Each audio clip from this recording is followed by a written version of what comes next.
যে বিধি দ্বারা স্থাপিত ভারতের সংবিধানের প্রতি আমি অকৃত্রিম নিষ্ঠা ও আনুগত্য পোষণ করিব। আমি ভারতের সার্বভৌমত্ব ও অখণ্ডতা রক্ষা করিব এবং যে কর্তব্যভার আমি গ্রহণ করিতে উদ্যত হইয়াছি তাহা নিষ্ঠাপূর্বক নির্বাহ করিব।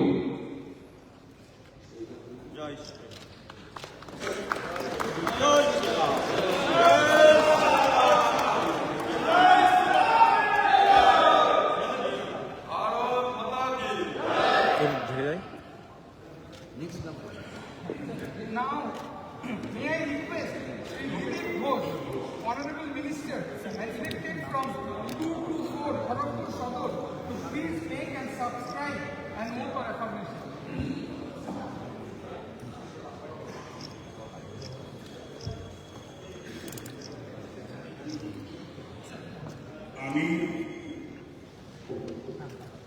আমি শ্রী দিলীপ কুমার ঘোষ পশ্চিমবঙ্গ বিধানসভার সদস্য নির্বাচিত